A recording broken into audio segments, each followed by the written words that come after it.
पिछले हिंदी की क्लास में हमने हिंदी का जन्म, हिंदी का स्थान, हिंदी की भाषाएं, उपभाषाओं को कवर कर लिया था। आज की हिंदी की वीडियो में हम कवर करेंगे हिंदी साहित्य का विभाजन। जैसा कि आपसे बोला गया था, नेक्स्ट वीडियो फिर से तैयार है हिंदी के साहित्य के विभाजन की।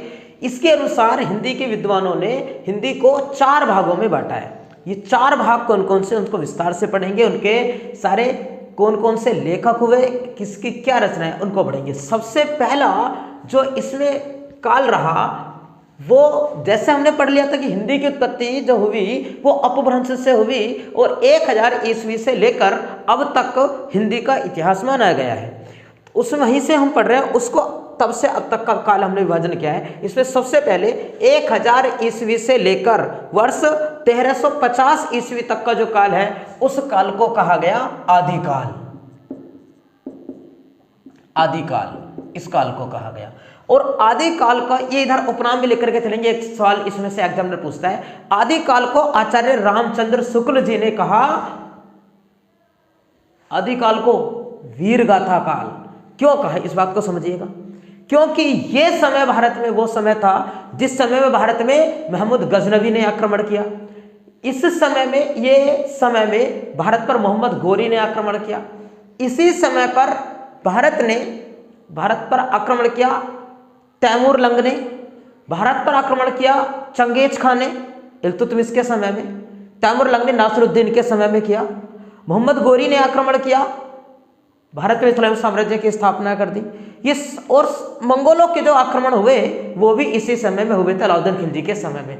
और आप विचार करिएगा कि जब भारत पर आक्रमण हो रहे होंगे तो उस समय में जो काव्य लिखा जाता होगा, जो भी रचनाएं लिखी जाती होंगी, वो रचनाएं क्या ईश्वर के प्रति लिखी जाएंगी? नहीं। ईश्वर के प्रति क्यों नहीं लिखी जाएंगी? क्योंकि वे भारत में आए, भारत के हिंदू मंदिरों को उनके द्वारा तोड़ा गया, तो जो लोग थे उस समय के, जो लेखक थे, उन लेखकों में या लोगों में आस्था नहीं थी, ईश्वर के प्रति आस्था में थोड़ा सी कमी आई। लेखक वही चीज लिखेगा जिसको श्रोता पसंद करेंगे। जनता उस समय की ईश्वर के प्रति इतना आस्था नहीं रखती थी क्योंकि उनके मंदिरों को तोड़ा गया, उन पर अत्याचार किए गए थे। और ये जो कवि थे इस समय के, उनको श्रेय प्राप्त हुआ उस समय के राजाओं का। उनके दरबार में ये रहते थे और ऐसी ऐसी कहानियां लिखते थे जिससे कि राजा सुनकर प्रसन्न हो जाए, उत्साह हो जाए, उसमें एक प्रकार का, उसमें वीर रस की उत्पत्ति हो जाए, उसकी सेना उसको सुने तो वीर रस की उत्पत्ति हो जाए। ऐसी रचनाएं इस काल में लिखी गई। तो इस काल को कहा गया आदिकाल। आदिकाल के साथ साथ आदि क्यों सबसे पुराना है हिंदी के इतिहास में, और इसी को कहा गया बीज वपन काल। महावीर प्रसाद द्विवेदी जी ने इसको कहा बीज वपन काल, क्योंकि हिंदी साहित्य का जो सबसे पहला बीज है वो इसी काल में बोया गया था, इसलिए इसको बीज वपन काल कहा। और रामचंद्र शुक्ल जी ने आदिकाल को वीरगाथा काल कहा। कारण मैंने आपको बता दिया कि क्यों इसको वीरगाथा काल कहा गया था।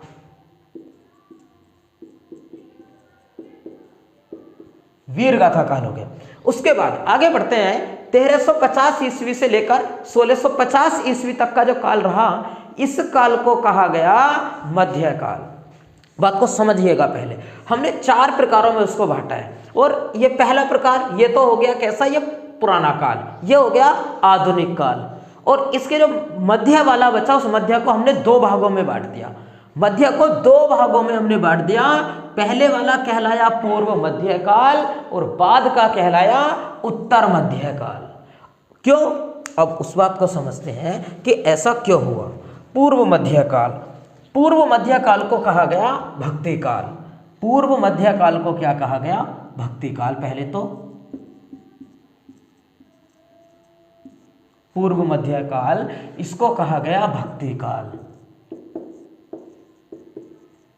भक्ति काल। और भक्ति काल क्यों कहा गया?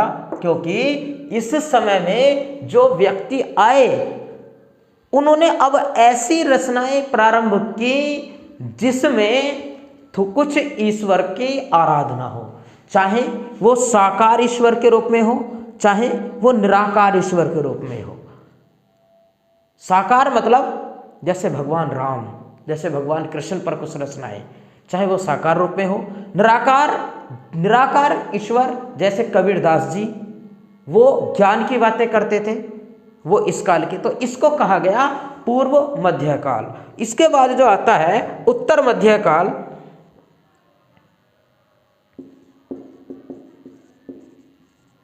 उत्तर मध्यकाल, उस उत्तर मध्यकाल को कहा गया रीतिकाल। उत्तर मध्यकाल को कहा गया रीतिकाल। इस रीतिकाल के जो कवि हैं वो कवि पुरानी परंपराओं को लेकर के, रीति रिवाजों को लेकर के अपनी कविताएं लिख रहे हैं। इसमें जैसे घनानंद आते हैं, बोधायन आते हैं, मोतीराम जी इस काल में आए, तो ये रीतिकाल के नाम से जाना गया। इसके बाद अगला जो काल आया वो कहलाया आधुनिक काल। आधुनिक काल, और आधुनिक काल को कहा गया गद्य काल। गद्य काल सुनिएगा क्यों, गद्य काल क्या है, ये आधुनिक काल क्या है।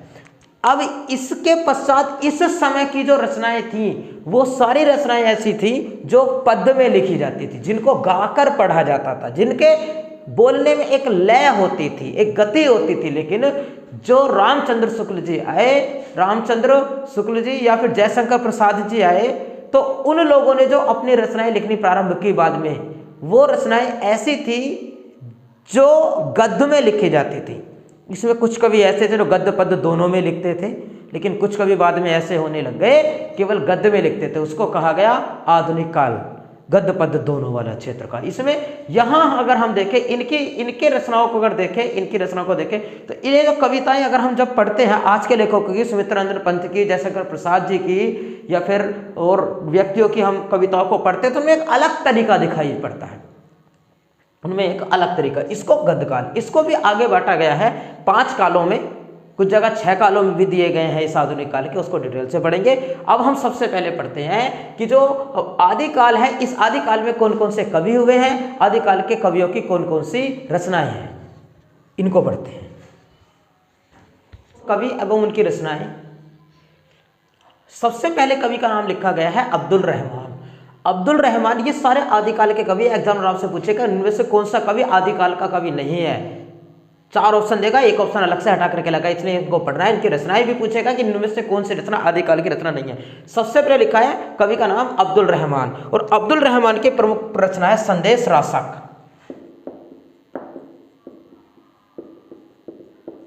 संदेश रासक के रचनाकार कौन है? अब्दुल रहमान जी की रचना है संदेश रासक। नेक्स्ट अगला नरपति नाल है। नरपति नाले की फेमस रचना हुई है बीसल देव रासो। बीसल देव रासो, बीसल देव रासो इनकी। नेक्स्ट अगले व्यक्ति हैं चंद्रवरदाई। चंद्रवरदाई की सबसे ज्यादा पूछी जाने वाली रचनाएं हैं जो पृथ्वीराज रासो है।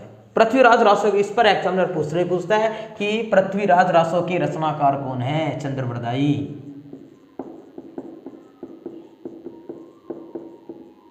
पृथ्वीराज रासो। नेक्स्ट दलपति विजय। दलपति विजय की रचना है खुमान रासो।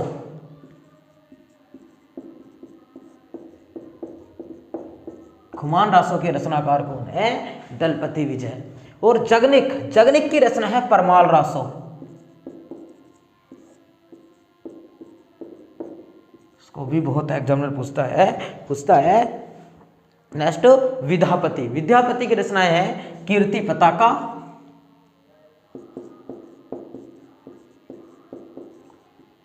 कीर्ति पताका, कीर्ति लता,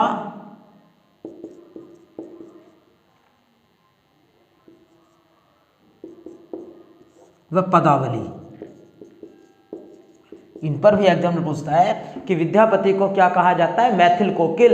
मैथिल कोकिल के नाम से किसे जानते हैं? तो विद्यापति को कहा जाता है मैथिल कोकिल। और मैथिल कोकिल विद्यापति ने कीर्ति पताका, ऐसे पूछेगा कि इस पदावली की रचना किस भाषा में की थी? मैथिली भाषा में। मैथिल कोकिल के नाम से किन्हें जाना जाता है? पदावली के रचना, पदावली के और कीर्ति पताका के और कीर्ति लता के रचनाकार विद्यापति को। भाषा क्या है? मैथिली। कौन से क्षेत्र की थी? कल की क्लास में इन सबको समझाया गया था। देखते हैं इनको। दूसरा भाग है, दूसरा प्रकार पूर्व मध्यकाल के प्रमुख कवि। इसमें हमने 2 भागों में बांटा। एक तो निर्गुण काव्य धारा और सगुण काव्य धारा। निर्गुण काव्य धारा में वो कवि आए जिन कवियों ने ईश्वर को आधार नहीं माना, ईश्वर को साकार नहीं माना। मूर्ति पूजा और जैसे आत्मा पूजा होती है, उसमें जो मूर्ति को नहीं माना, जो जिसको साकार हुआ इस जीवन को लेकर के आए, वो निराकार निर्गुण काव्य धारा के अंतर्गत आए। इसमें हमने दो प्रकार बना लिए निर्गुण काव्य धारा के, एक तो संत काव्य धारा और प्रेम काव्य धारा। ऐसे कवि जिन्होंने संत बन करके साधु संतों वाली बातें की। संत काव्य धारा में जैसे कबीरदास जी के गुरु रामानंद जी, और एक महाराष्ट्र के संत नामदेव। पूर्व मध्य काल को कितने भागों में बांटा? दो, निर्गुण और सगुण। निर्गुण को भी कितनों में बांटा? दो, संत काव्य धारा और प्रेम काव्य धारा। संत काव्य धारा में आगे कबीरदास जी, रामानंद जी और नामदेव जी। उसके बाद जो दूसरा भाग प्रेम काव्य धारा, जिन्होंने प्रेम को लेकर के अपनी कविताएं लिखी। सबसे बेहतरीन हिंदी में सबसे पहले पद्मावत की रचना मलिक मोहम्मद जायसी जी ने की थी। पद्मावत हिंदी का सबसे पहला महाकाव्य है पृथ्वीराज रासो, और ये पद्मावत प्रेम काव्य सबसे पहला। दूसरा प्रेम काव्य चंद्रायन, जिसके रचनाकार मुल्ला दाऊद। पद्मावत, अखरावट, आखिरी कलाम, चित्ररेखा, ये सब किसकी रचनाएं हैं? मलिक मोहम्मद जायसी की। पद्मावत, अखरावट, आखिरी कलाम और चित्ररेखा भी इन्होंने लिखी। मुल्ला दाऊद चंद्रायन और कुतुबन मृगावती, ये प्रेम पर लिखी गई कहानियां हैं। ये प्रेम के कवि हैं जायसी, मुल्ला दाऊद और कुतुबन। इधर आते हैं दूसरे सगुण काव्य धारा। सगुण काव्य धारा में जिन्होंने ईश्वर को आधार माना, तो इसको भी दो भागों में बांट लिया। जिन्होंने राम को वेश मान करके अपनी कविताएं लिखी, अपनी रचनाएं लिखी, और जिन्होंने भगवान कृष्ण को वेश मानकर अपनी रचनाएं लिखी। राम काव्य धारा के अंतर्गत तुलसीदास जी, राम लला नहचु, जानकी मंगल, पार्वती मंगल, रामचरितमानस, दोहावली, गीतावली, विनय पत्रिका, बरवे रामायण, ये सारी किनकी रचनाएं हैं? ये तुलसीदास जी की है। राम लला नहचु, जानकी मंगल, पार्वती मंगल, हनुमान चालीसा, गीतावली, रामचरितमानस जो अवधी भाषा में लिखी गई, विनय पत्रिका जो ब्रज भाषा में, इनकी भाषाएं भी पूछता है। आगे पढ़ेंगे इन सबको डिटेल में पूरा, जैसे जैसे आगे जानेंगे बहुत अच्छे से इनकी पंक्तियां कौन सी कहाँ से है वो भी सब पढ़ेंगे। और बरवे रामायण, तुलसीदास जी।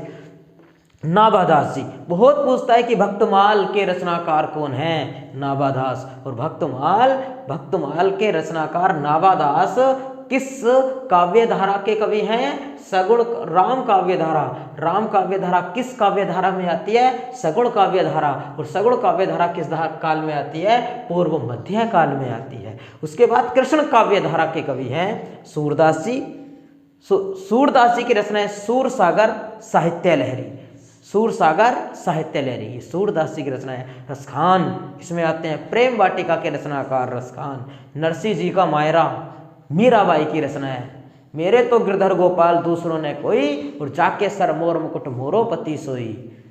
गीत गोविंद के रचनाकार कौन है? मीरा। गीत गोविंद को उधर जयदेव ने भी लिखा, लेकिन गीत गोविंद की रचना इनके द्वारा भी की गई है। राग गोविंद, गीत गोविंद, नरसिंह जी का मायरा, सब इनकी रचनाएं हैं मीराबाई जी की। और एक है कुंभन दास। ये कुंभन दास भी किस काल में आते हैं? कृष्ण काव्य धारा के कवि हैं। इसको बहुत अच्छे से आप लिख लेंगे अपने नोट्स के रूप में, बहुत अच्छे तरीके से। मेरा आपसे वादा है कि अगर आप कोई एग्जाम देने के लिए जाते हैं, इसमें से ही आपसे पूछा जाएगा। और ये महत्वपूर्ण रहने वाली है क्लासें यूपी लेखपाल के लिए, UP TET, UP super TET के लिए। कुछ प्रश्न इसमें सी टेट वालों के लिए भी उपयोगी हैं। आगे उत्तर मध्य काल को रामचंद्र शुक्ल जी ने श्रृंगार काल भी कहा है, और इसको रीति काल कहा जाता है। इसी काल को, इस काल में 3 भाग बनाए गए: रीतिबद्ध कवि, रीति सिद्ध कवि और रीति मुक्त कवि। ऐसे कवि जिन कवियों ने रीतिबद्ध मतलब जुड़ी हुई, रीति से जुड़ी हुई अपनी पंक्तियां लिखी। रीति सिद्ध कवि ऐसे जो बिल्कुल रीति पर ही आधारित, रीति पर परिपूर्ण, रीति में सिद्धि प्राप्त कर ली हो, रीति सिद्ध कवि। और रीति मुक्त कवि जिन पर रीति का थोड़ा बहुत प्रभाव पड़ा। रीतिबद्ध कवियों में केशवदास, चिंतामणि और मतीराम जी आते हैं। रीति सिद्ध कवि बिहारी लाल जी और रीति मुक्त कवि घनानंद और बोधा जी। ये रीति मुक्त कवियों में आती हैं। नेक्स्ट के इतिहास के विभाजन के 4 प्रमुख कालों में लास्ट काल है आधुनिक काल, और इस आधुनिक काल के भी कवियों ने कुछ ने 5 भाग और कुछ ने इसके 6 भाग बनाए हैं। हम आपको सारे समझाएंगे। पहले इसका देखते हैं। इसका जो पहला भाग है भारतेंदु युग। इस भारतेंदु युग को कहा जाता है नवीन युग भी, और भारतेंदु जी के नाम पर ही इसका नाम पड़ा है भारतेंदु युग। इस काल की अवधि 1850 ईस्वी से 1900 ईस्वी तक मानी जाती है। इस काल के जो प्रमुख कवि हुए हैं भारतेंदु हरिश्चंद्र जी, प्रताप नारायण मिश्र, बद्री नारायण चौधरी जिनको प्रेम घन के नाम से भी जाना जाता है, बालकृष्ण भट्ट जी और लाला श्रीनिवास दास। भारतेंदु हरिश्चंद्र की रचनाएं भारत दुर्दशा, अंधेर नगरी, सती प्रताप, ये भारतेंदु हरिश्चंद्र जी की रचनाएं हैं। और प्रताप नारायण मिश्र की रचना है हटी हम्मीर के रचनाकार प्रताप नारायण मिश्र। बद्री नारायण चौधरी प्रेम घन के नाम से जिनको जाना जाता है, इनकी रचना आनंद कादम्बरी जो एक पत्रिका के रूप में पत्रिका है। नेक्स्ट बालकृष्ण भट्ट नूतन ब्रह्मचारी, 100 अजान एक सुजान के रचनाकार बालकृष्ण भट्ट नूतन ब्रह्मचारी, और 100 अजान एक सुजान के रचनाकार बालकृष्ण भट्ट। लाला श्रीनिवास दास हिंदी में लिखा गया सबसे पहला उपन्यास परीक्षा गुरु, और परीक्षा गुरु के रचनाकार लाला श्रीनिवास दास। लाला श्रीनिवास दास आधुनिक काल के कवि हैं। आगे के इसके जो नेक्स्ट भाग हैं इसी प्रकार से और इससे भी अच्छे तरीके से उनकी प्रमुख और रचनाएं आपको मिलेगी नेक्स्ट वीडियो में। अब इस चैनल को सब्सक्राइब कर ले जो अभ्यर्थी नए हैं, और इस वीडियो को लाइक करें, अपने दोस्तों को शेयर करें।